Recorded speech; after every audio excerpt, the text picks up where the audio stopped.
আজ হলো father's day. আগের বছর আজকের দিনটা একটু অন্যরকমভাবেই পালন করেছিলাম। মানে মিও আমুর থেকে একটা স্পেশাল কেক এনেছিলাম আর বাবাকে দিয়ে কেকটা কাট করিয়েছিলাম। ছোটোবেলা থেকে বাবা যেভাবে আমাকে বড় করেছে, আমার বাবা নয়, প্রত্যেকের বাবাই তার মেয়েকে তার সমস্তটা দিয়ে মানুষ করে। আমার বাবার ক্ষেত্রেও সেটা অন্যথা হয়নি। ছেলেবেলায় প্রচণ্ড জেদি ছিলাম। যখন বাবা খুব খেটে খুঁটে আসতো, শুনতামও না আর মানতামও না। দুবার হলেও আমার সাথে ব্যাট বল খেলতে হতো, আর বাবা সেটাকে হাসি মুখেই মেনে নিয়েছে। ছোটোবেলা থেকে আজ অবধি আমার কোন জিনিসটা ফুরিয়ে গেছে বা কোন জিনিসটা লাগবে খুব একটা বাবাকে বলতে লাগিনি। আমার বলার আগেই হাজির করে দিয়েছে। আর সেটা যদি খাওয়ার জিনিস হয় সেটা তো আলাদাই লেভেলের। তো আগের বছর হঠাৎ একটা ঝটকা আমার কাছে আসে।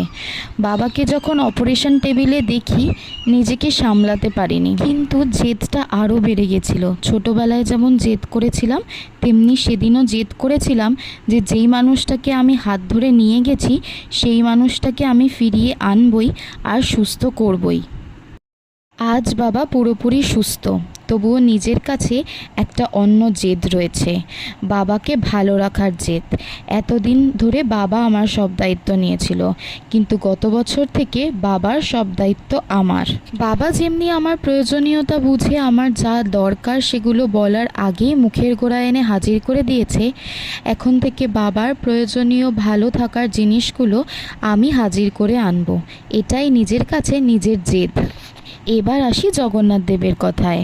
আমার মা জগন্নাথ দেবকে খুব মানে। মা বলে মা নাকি আমাকে জগন্নাথ দেবের কাছে সঁপে দিয়েছে। তাই জগন্নাথ প্রভু হলো আমার পিতা আর গুরু। তার দেখানো পথেই আমি হাঁটতে চাই। সবাই বলো জয় জগন্নাথ। এবার আসছি আমি এমন একজনের কথায় যার জন্য আমার এই পৃথিবীতে এখনও অস্তিত্ব রয়েছে।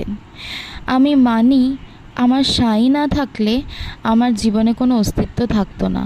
এখন আমি যেভাবে আছি, যেরকম আছি, সেটা শুধুমাত্র আমার সাইয়ের জন্য। আর এবছরের আমার পরম পাওয়া হলো আমি আমার বাবার দরবারে গিয়ে দাঁড়াতে পেরেছিলাম। আর এটা আমার কাছে একটা লাইফ টাইম মেমোরি। আমি শিরডি ভূমিতে পা রেখেছিলাম আর বাবাকে দেখে খুব কেঁদেছিলাম আর বলেছিলাম এখানেই এই মুহূর্তটাকে থমকে দিতে। আমার আর এর বেশি কিছুই চাই না। সাইকে অনেকেই অনেকভাবে দেখে, কেউ বন্ধু হিসাবে মানে, কেউ তার ভাই হিসাবে মানে। আমার কাছে হলো সাই আমার বাবা, আমার মা। আমাকে বাবার মতো পথপ্রদর্শক করে, মায়ের মতো আগলে রাখে,